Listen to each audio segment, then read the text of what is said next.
You're not always going to align with what your heroes do. You're not always going to align with what your teacher says or what some random guy on the internet tells you.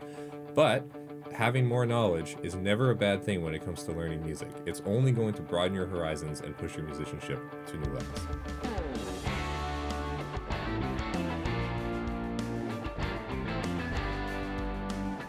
Hi, I'm Mike Murray. I'm a guitarist and guitar educator from Toronto, Ontario, Canada. Welcome to the channel. Today we're going to be talking about fretboard organization systems. This is a bit of a companion piece to the previous video I did on learning scales that you can actually use to make music. So you might want to check that one out first. There's going to be a link to that in the description. For this subject, though, this can be a bit of a weird topic to talk about because it seems that there's a lot of really strong opinions out there about fretboard organization. People love certain ways of doing things. Maybe they'll disparage certain other ways of doing things, and you can find conflicting opinions about basically everything. I'm hoping that by throwing my 2 cents out there, we can try and frame this in such a way that it's a little more constructive and useful, in such a way that you can identify why you might choose one over the other and why you might want to consider learning them all, actually. So let's get into it. This topic actually came up with a student recently when I had suggested that they maybe should consider learning the cage system in their situation. More on that later. And they asked me something I thought was kind of interesting. They asked me if I thought that the cage system was a gimmick, because some other people had made, videos or articles or whatever saying that it's a gimmick, you shouldn't learn it, you should learn a different one, whatever that may be, right? I find that kind of interesting because there's a lot of great players who base their entire thing on the cage system, and there's a lot of great players who don't use the cage system or never learned it or base their whole system on something else, right? So there's arguments to be made for all of them, but the thing to keep in mind as we go through this is that these are all just musical tools. The way you structure your organization in the left hand of the notes on the fretboard is going to enable certain musical ideas better than others. That's why someone might choose to do one over another. They might prefer the musical ideas they can execute with something like 3-note per string, for example, rather than caged. They all have their application, though. So let's keep that in mind as we get in and check out a few of these and see some of the things that we can do with them. So let's start with a C major scale, and let's start with a very common one, 3 notes per string. So it's exactly what it says on the tin. We're going to organize the notes with 3 notes on each string. Now, just like I mentioned in that previous video on scales, we're going to make sure we do full range positions. So wherever we end up and wherever we end up playing the notes, we're going to be making sure that we cover every single note we can reach within that system in any position, not just going from root note to root note. Again, more on that in that previous video if that's a new concept. So I'm going to start here. We'll do C major. I'll start on this F. And the basic idea here is that we're going to start on F. We're going to go up 3 notes on that string, and then we're going to go to the next string and do 3 notes, and then like that. So all together it would sound, and in reverse, like that. This system has what I would call a symmetrical layout of notes, meaning that every string has the same amount of notes on them. That enables some pretty cool musical ideas. If you've ever listened to any Van Halen or Paul Gilbert or a lot of 80s and onwards shred, you hear these all the time. So here, let's take a very simple little idea like this and see what we can do with it. Here's one of my favorites. This is an old Van Halen one. We play on the lower pitch string. We're going to pluck the first note and then hammer the rest, and then we're going to go one more string up in pitch down towards the ground, and we're going to go pick, pick, pick. So pick, hammer, hammer, pick, pick, pick. Neat little idea. Gives us a nice tight little 6-note group.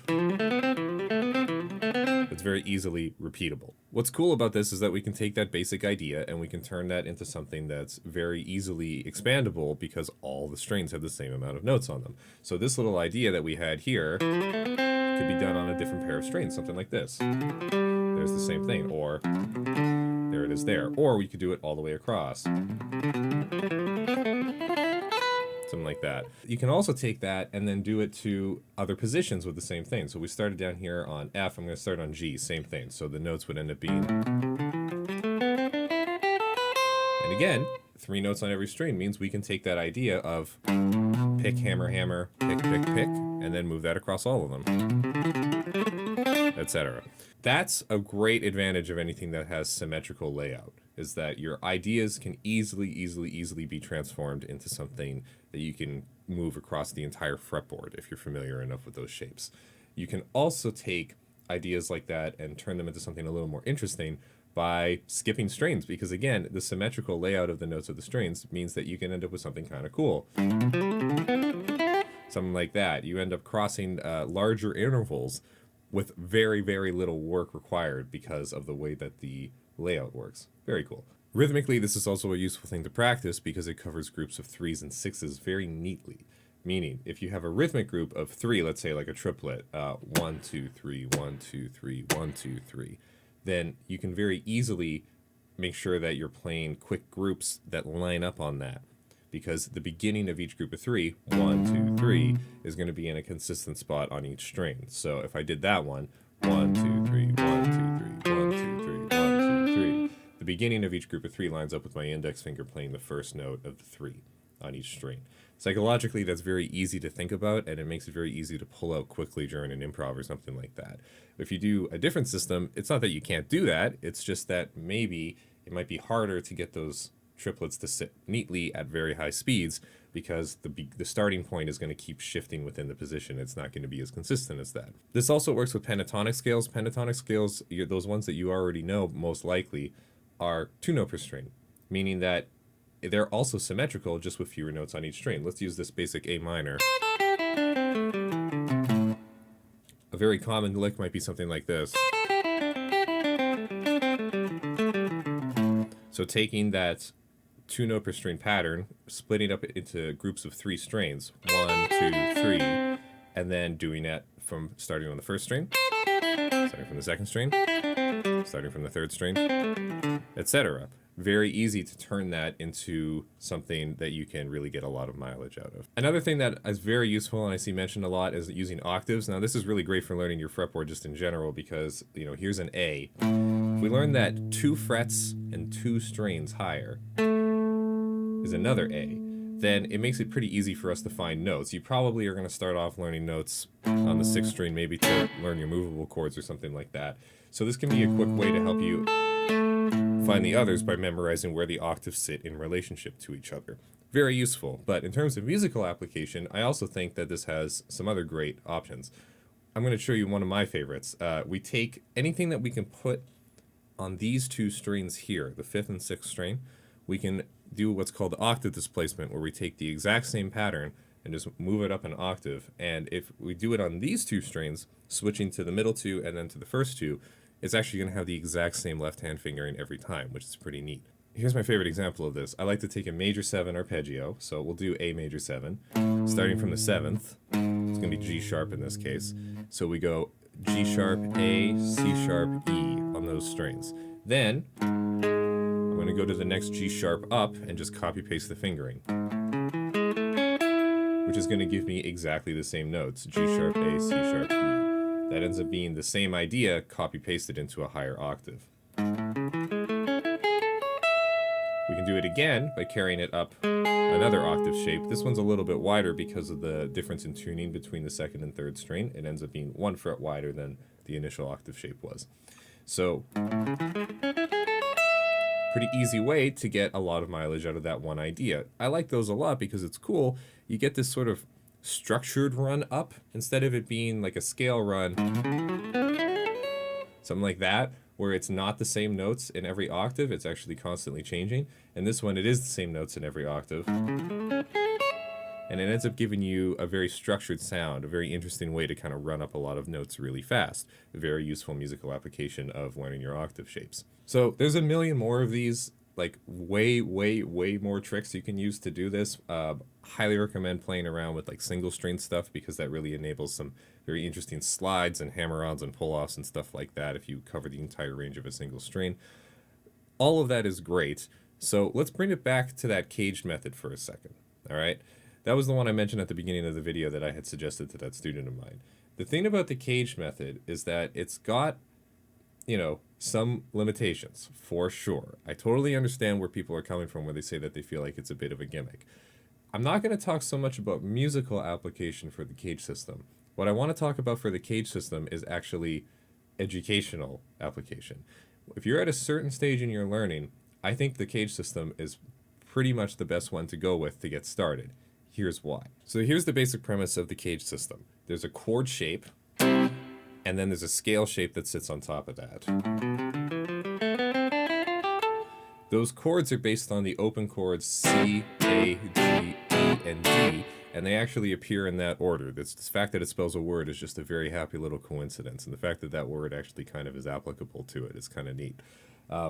If you think about it this way, those open chords can be turned into movable bar chords in any key. If we were to play this A, for example, you might play it with one finger or with three fingers like this. But if you can find a way to play it with an imaginary bar, so putting your index finger behind the nut and then strumming the chord, then you can see how we could take that up and turn it into a bar chord shape that would work in other keys. So, for example, let me play that first one I did again. Here is what we call an A-shaped C chord. So this is the shape of an A major chord, but I'm doing it in a position where the root note is a C. So we get C major. On top of that, there is a major scale shape that sits right in the same position.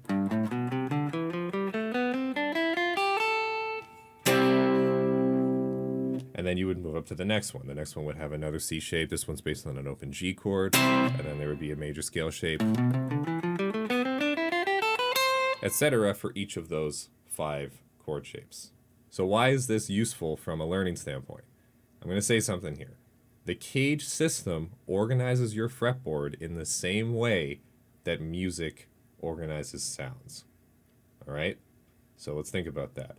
What I mean by that is that when you're playing music, we hear notes in relation to chords. If there's a C major chord going on, then the notes of that C major chord, C, E, and G, and that's any C, E, or G, are going to have this feeling of being harmonious, of sitting neatly within the chord, of having a very sort of stable sound. All the other notes of the scale and all the other notes that aren't in the scale are going to have varying flavors of dissonance or more complex sounds. As musicians, one of the fundamental things we're all trying to do is play around with that interplay between the stable sounds of the chord tones and the less stable, more complex sounds of the non-chord tones. Let's use an example. We'll take a C chord, and I'm going to put different notes on top of it, and we're going to listen to how they kind of sit against that C chord. So here's the basic C chord I'm going to play, just a simple one, C, E, G.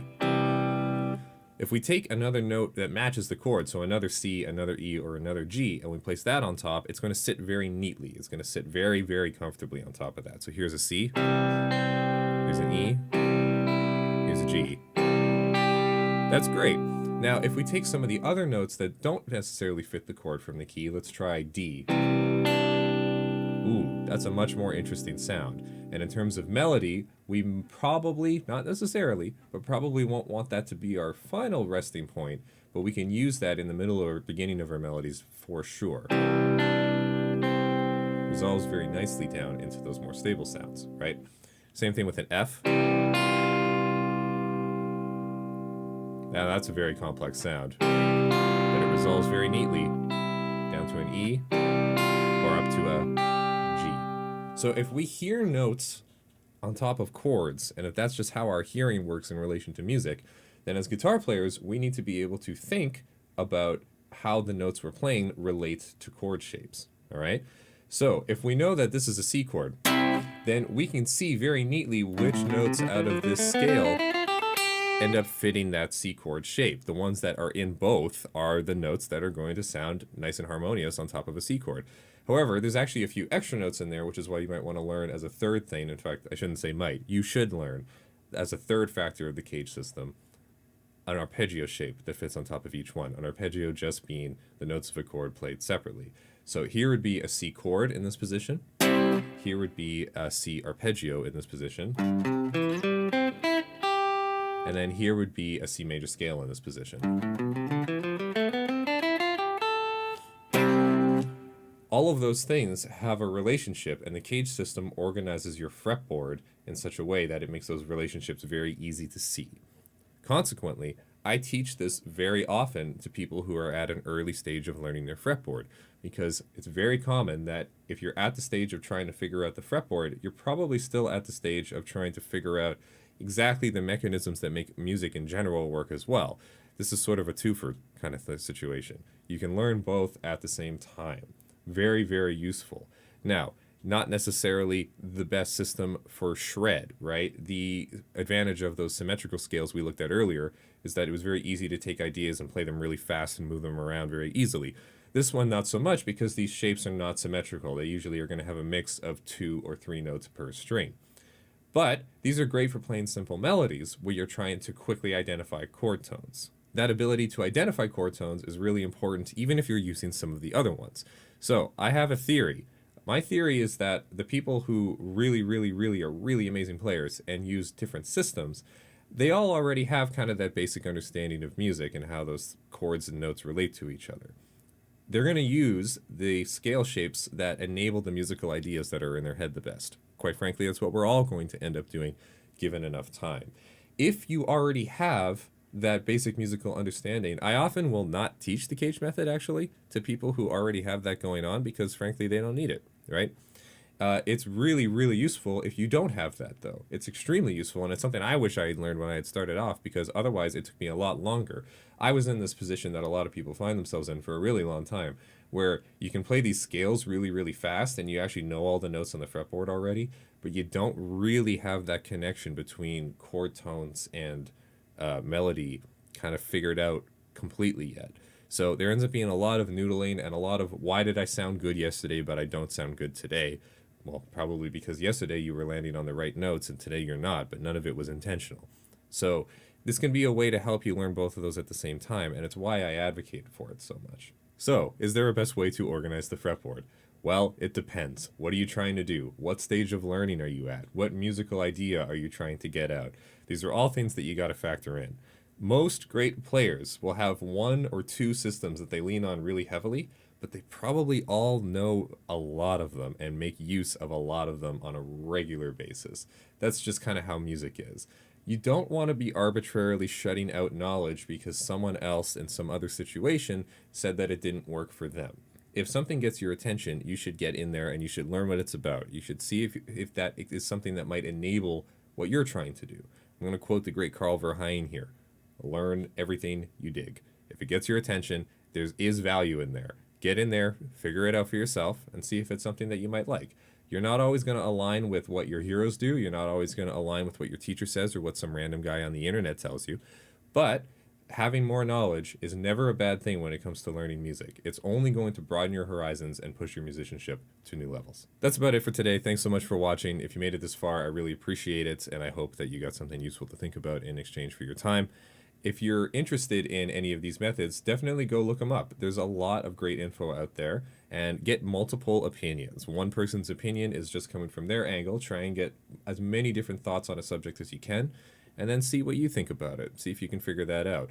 If you did enjoy this video, consider liking it, subscribing to the channel. There's going to be a lot more of this coming, as well as performance videos and all sorts of other things. And leave a comment if you got any thoughts on this subject. I'd especially like to hear if you have any thoughts on how you like to organize the left hand in relation to the musical ideas you're trying to pull off. Also, every Sunday night I stream music on Twitch. We do some sort of composition or, you know, just goofing around, or maybe we'll play some guitar, but we definitely talk about guitar technique a lot over there. So if you have any questions, please feel free to stop by on a Sunday night, leave some questions in the chat, get a discussion going. It's always a good time. That's all for now. Thanks so much for watching. Now that you've seen this, go practice some guitar, and I'll see you next time. Take care.